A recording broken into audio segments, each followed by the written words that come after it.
What's up, guys? This is Fico, and this is my gaming mind again. I'm sorry for being a little late for this video. I meant to post it a bit sooner, but here we go. We are doing a quick little run here of the last of the 3 Firebases that were released on the last DLC, which was Mass Effect 3 Earth. This one is Firebase Vancouver. I'm using a human adept, and this is a little before the last operation that went through here. There I go. I'm dropping stuff on the floor.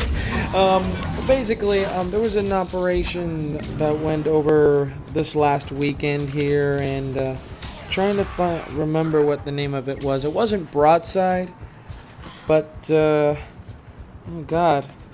Wow, oh, it was Overwatch. I remember now. Sorry. It was Operation Overwatch.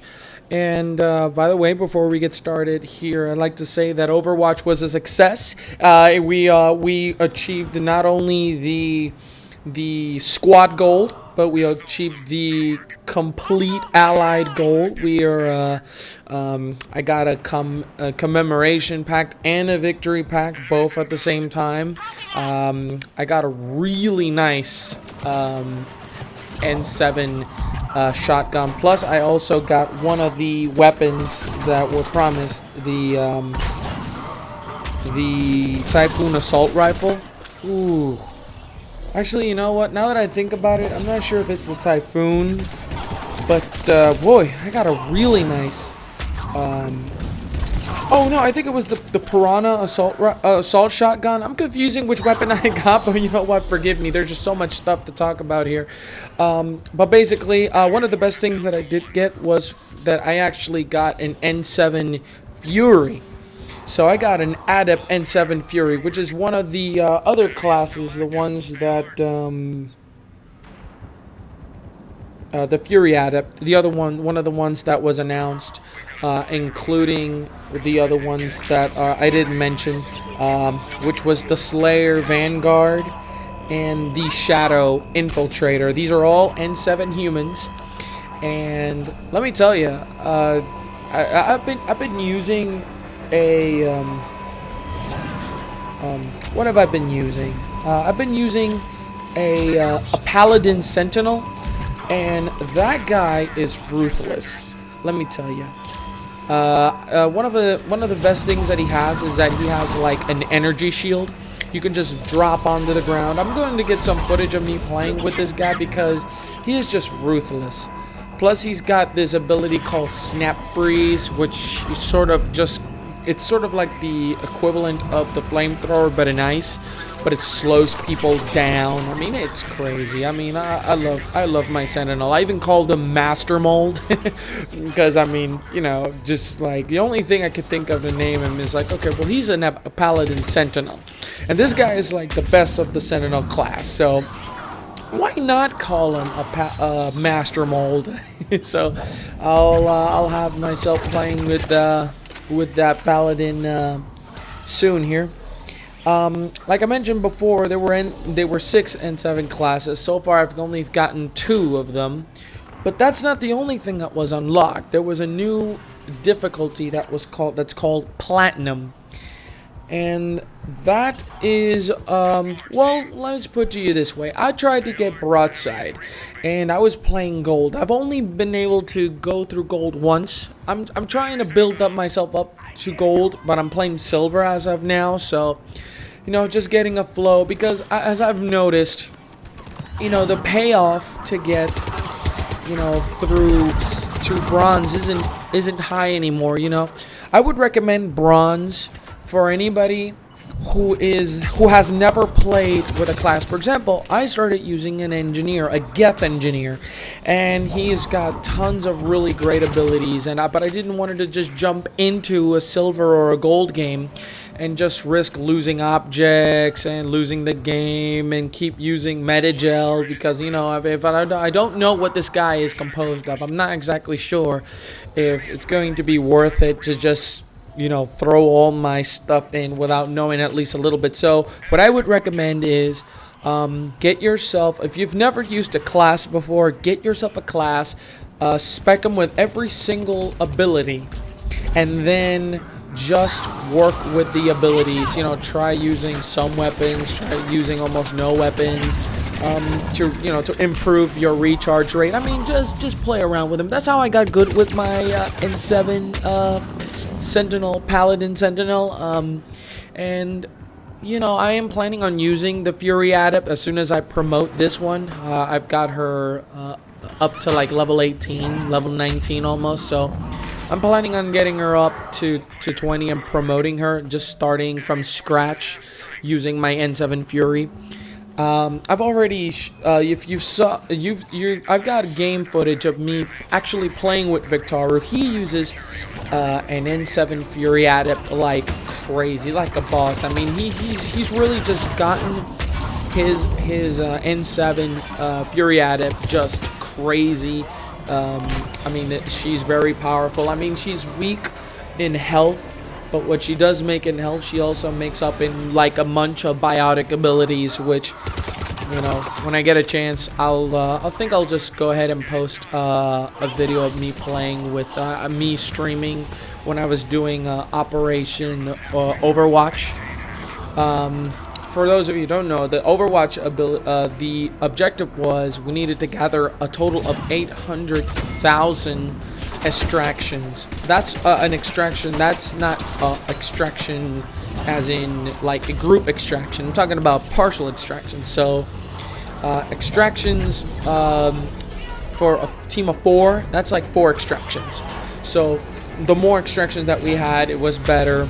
We obviously achieved it. So everybody that played Overwatch definitely got a nice deal here. The easier one was just to perform an extraction using any of the Earth characters. And once I got my Paladin, I was just severing, just crazy. It was like just taking everybody out. It was it was awesome. I mean, and I didn't mind that nice little gun, which I am going to show you guys later.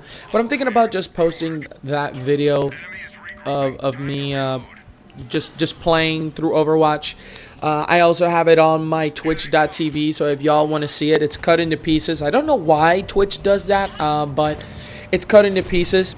I guess it's probably because it may be just because I'm not a partner, so they'll cut them into pieces. But the cutting times are really different. So you can go to twitch.tv/Fico's Gaming Mind. That's FICOS Gaming Mind. So you can check it out here. But I do plan to have a couple of footage bits and pieces of me playing.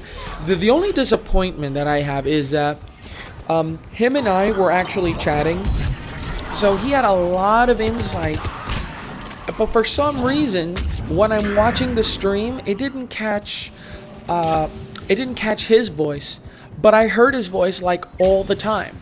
So maybe if anybody can tell me why that happened. I didn't use Vent, I didn't use Skype, I just used the in-game chat function into the game. I could hear him, so I would think that would have recorded him, because the stream was in fact recording the same game him and I were both in. So if anybody can tell me why that happened, gladly. But anyway, as you all probably been noticing, Firebase Vancouver. I mean, what could I say? Firebase Vancouver is one of the shortest in regards to length, but in width, it's like one of the largest, because it's got multiple levels. I mean, it's got like a high level, like the one we're at right now, and then there's the lower level, the mid level as well. There's like a lower basement area that's like it's hidden somewhere around here.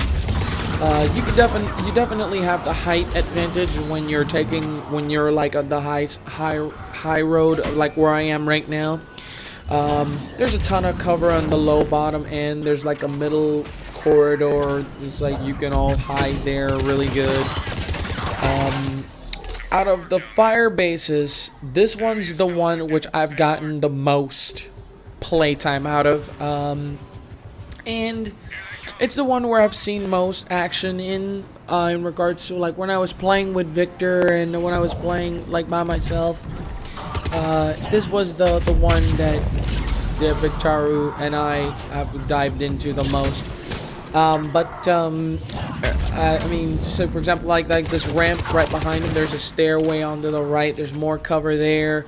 There's that central office that I'm passing by through right now. Then there's this huge open field, like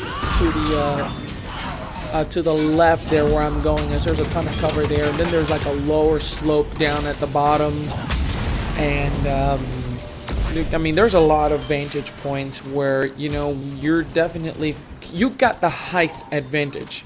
It's like right there, you could definitely pick people off because they're just like in the wide open. So if you want to just hold your ground and prevent people from going, that's probably the best place to do it. Here, you have a little bit more cover. There's a lot of crevices. There's a lot of turns. There's a place where you can actually go downstairs. It's sort of like this little bunker area. So you know, it's a great map. I mean, I haven't had any issues with any of the maps. We're doing here a retrieve. Excuse me. We're doing a little bit of a retrieve here. Retrieve, well, just give you a little overlap here of what it is.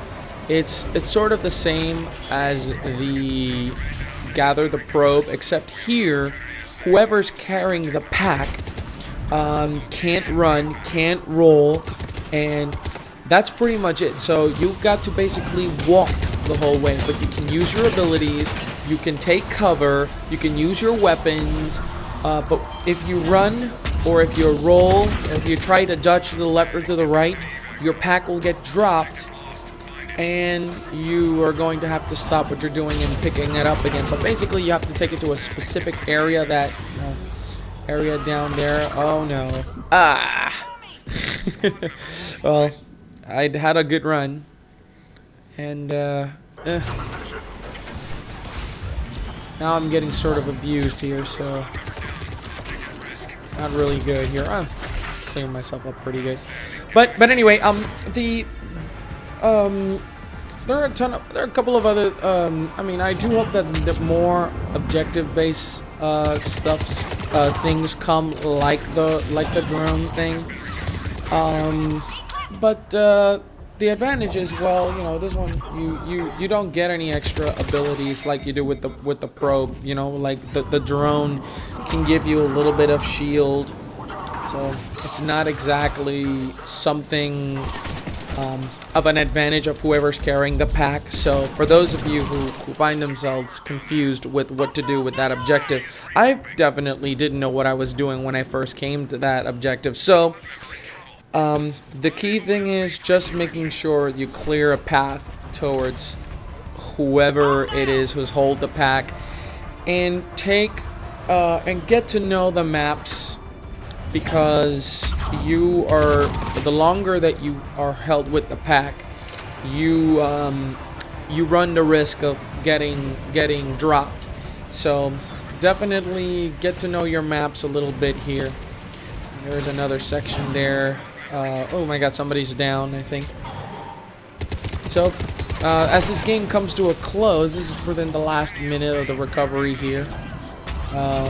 Our punishment for not being able to beat Operation Broadside was that we had an extra 30 seconds till the extraction came up, and that made it for extra fun things. You don't realize how bad it is, you know, those extra 30 seconds.